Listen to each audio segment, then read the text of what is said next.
I've always liked our next presenter.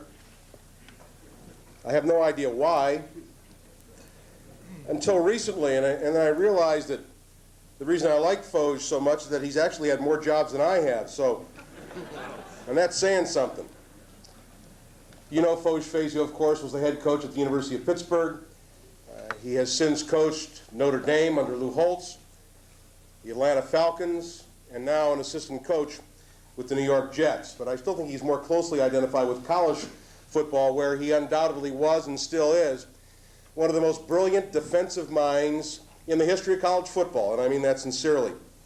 I think the thing I liked most about Foge when he was the coach at Pitt, he would not buckle into the influence peddlers, the boosters who think with their cash donation it gives them the right to call a play on 3rd and 5 or decide whether to zone or play man. We don't need those people in college athletics. Unfortunately, they always seem to find a way in. But Foge wouldn't stand for it, much to his everlasting credit. I consider him a friend. Pitt and Penn State, when the rivalry was really nasty back in the late 70s and early 80s, during those years, some of you may remember I announced Penn State football, which put me in a rather tenuous position in the Pittsburgh market, especially working for the station that carried the University of Pittsburgh. And I'll never forget Foge Fazio sending me a letter during the year he was head coach and said, "I think you've been eminently fair to the University of Pittsburgh. I appreciate your character and your standards," and I've never forgotten that. He's an outstanding man, pure and simple. And here to present Troy Benson for induction is Foge Fazio.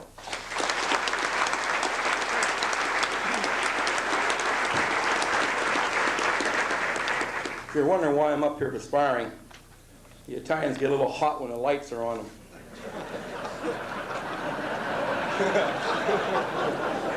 That'll take a little while. Anyhow, there's a lot of blue out there. I don't know if that's blue and white for Penn State or blue and gold for Pitt or Notre Dame. Whatever, they're all three great places. I almost went to Penn State. Joe Paterno was recruiting me at the time. Joe tried to pass himself off to my mom and dad as an Italian, but they had him figured for an Iraqi even back then.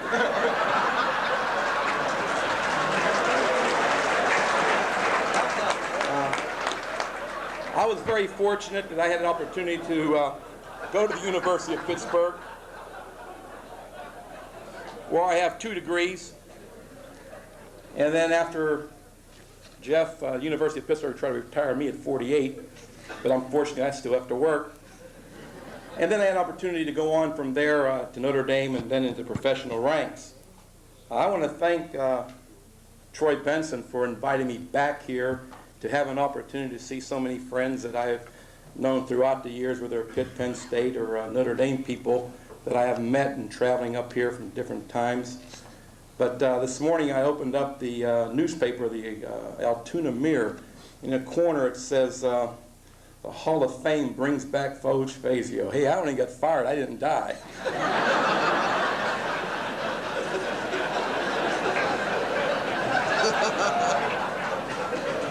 Anyhow,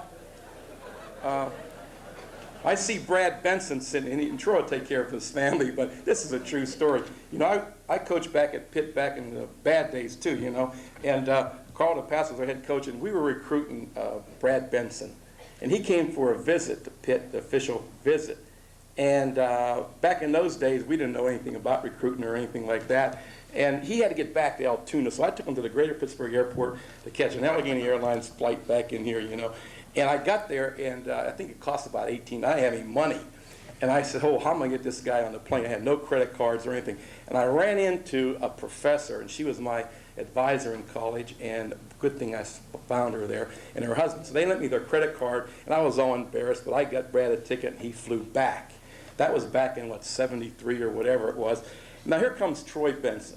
Now Troy graduates in 81, and hey, I didn't recruit him. Jackie Sherrill, remember him? He recruited Troy.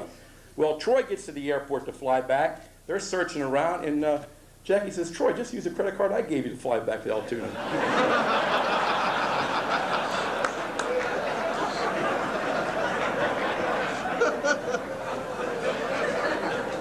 Anyhow, we didn't recruit Todd and Sean. They didn't fit the mold. You know, we were looking for the honor student athlete, as we were being described. You know, at the University of Pittsburgh, we have all of our student athletes are honor students. Yes, Your Honor. No, Your Honor.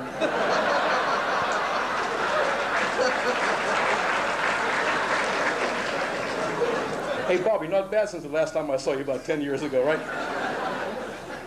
Anyhow, how about Jackie Sherrill? You know, I got to tell this story about my predecessor and a guy that I've known for a long time. Anyhow, when Jackie was at Pitt, you know, he was a redneck southerner from Mississippi, and you couldn't understand him when he talked. And he gave the same speech no matter where he went. And it was titled, "Why Are We Here?" And he would start off, you know, I guess he learned somewhere that you can make your point. "Why are we here?" And he'd go, "Oh," he'd start mumbling. Well, he gave this speech one time at Dixmont Mental Hospital down in Emsworth, Pennsylvania. And I was with him. He started off saying, "Why are we here?" And he goes, "Why are we here?" Finally, a guy in the back couldn't take it any longer. He jumped up. He says, "We are here because we're not all there."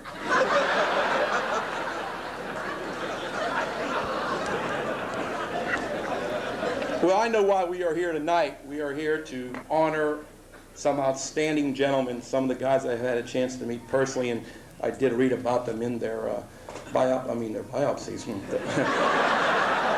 And hey, I got cut, not I know. die either. But Bobby, oh, thank you, Dave. Thanks, Paul. Okay. Anyhow, I didn't have one drink either. You know, I didn't know what to say driving in here, and I flew into the greater Pittsburgh airport. My mom still lives in Coraopolis, Pennsylvania. I ran in a car, I'm driving through the town. I came past the First Baptist Church of Coraopolis. And, you know, they have a marquee outside, you know, with the little bulbs around it, and it gives a little sermon what's going to be said. And in bright red letters it stood out, it says, "If you have sinned, please stop in." And someone in lipstick wrote down below, "If not, please call Sally at 264-5555.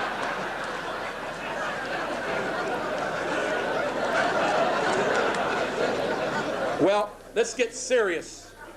And the reason why I am here, again, is to talk about Troy Benson and to present him to you people here in the Altoona and Blair County area.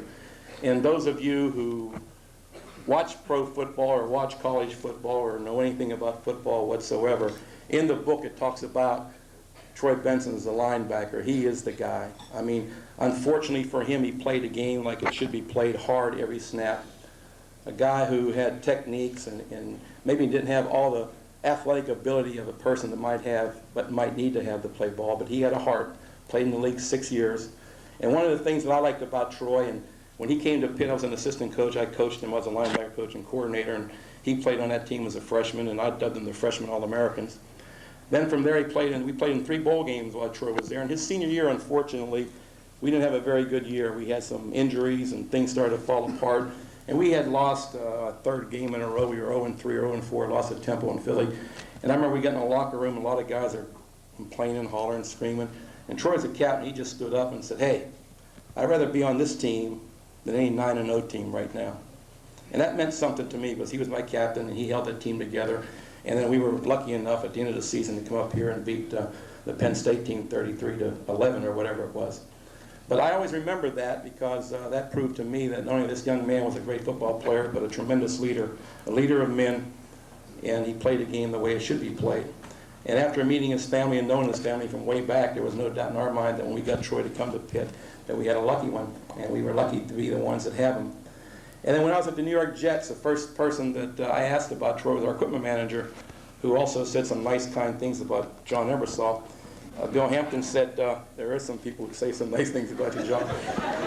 Anyhow, they paid Troy a tremendous compliment about his attitude and his willingness to play the game. And our team president, Steve Gutman, said the same thing. So no matter who you talk to, whether he's the president or the guy that sweeps out the joint, all have tremendous respect for this young man. And I've gotten to know him better and better as time goes on. I know he's playing this silly game of golf now, which all those old jobs start to do. But I know one thing, if times get bad and the old saying says you get in that foxhole, you know one guy you want standing next to you, and that's Troy Benson. May I present to you Troy Benson. Thank you.